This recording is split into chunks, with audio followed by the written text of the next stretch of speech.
What's up, everyone? Welcome to Power Play with CJ. Today we're going to focus in on the Hall of Fame class. A few things I want to point out. Hasek, Madonna, Foppa, and Rob Blake, some of my all-time favorite players. I love Madonna, American kid like me. A little bit better at hockey, a little bit better luck with the ladies, but amazing hair nonetheless. And he was a good-looking dude, too, so definitely had some style points. Man crush Monday, even though it's Tuesday, but... Foppa, same deal. Loved watching him play. Really an amazing playmaker. Really brought some tenacity and really broke the mold in terms of European stereotypes and North American hockey. And the dominator. Guy flopped around on the ice and just made some amazing stops. Really had a slinky for a spine. Great player, great competitor, and really an entertaining goalie to watch. And finally, Rob Blake, who I loved watching play. He's one of my favorite defensemen. Throwing the hip checks. They called him Anvil ass for a reason. He had an ass like Kim Kardashian before. There was an LA Kim Kardashian joke in there somewhere, but whatever. A for effort, right, CJ? As I talk to myself like an asshole. And that slap shot, he really one of the most unique slap shots. It was just a couple, between 6 and 12 inches off the ice and just had a nice release on it. Really could tee it up and make it hell for opposing goaltenders.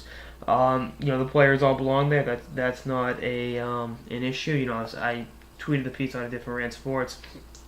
You look at the guys I think should have gotten in as well. I have no problem with this class at all.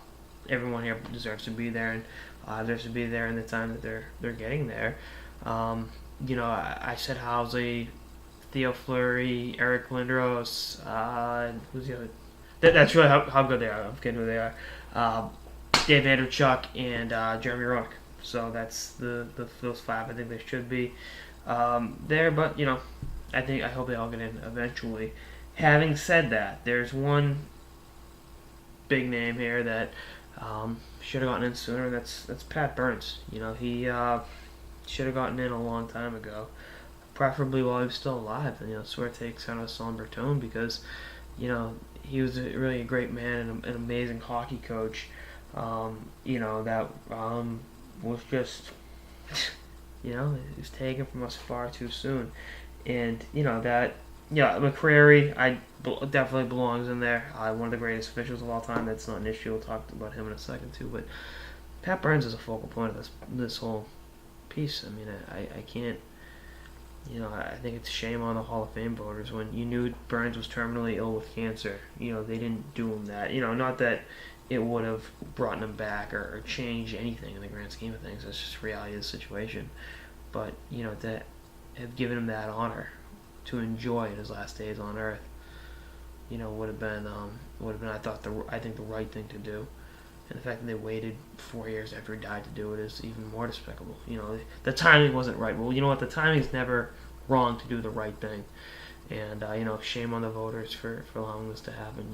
As much as I think Phil Houser should be in the Hall of Fame and, guys like that, Burns should have been in sooner.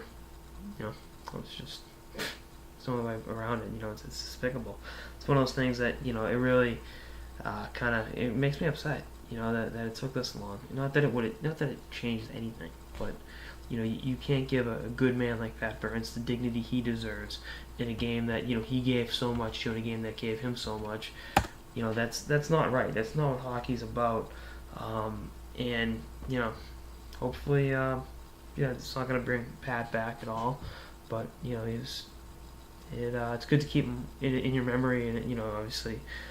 For the impact he had, and the way he really loved hockey. He was a cop, and he climbed the coaching ranks and won a Stanley Cup with the Devils. Really helped the Bruins turn it around in the mid '90s, and obviously his success in Toronto and in Montreal. To win in those two markets says a lot about who you are as a hockey coach, and he's beloved. He's a good man, and he's missed. But I'll be happy to see his place in hockey immortality taken because it's a well-deserved honor and should have been done earlier, as I said. And Bill McCrary is one of the greatest refs of all time. As someone who's refed about 500 or 600 hockey games, I always looked up to Bill McCrary, and I remember watching him. I had the honor of watching him ref like a couple times. I remember 2009 game, the Boston Bruins and the Nashville Predators. I'm 99% sure McCrary refed.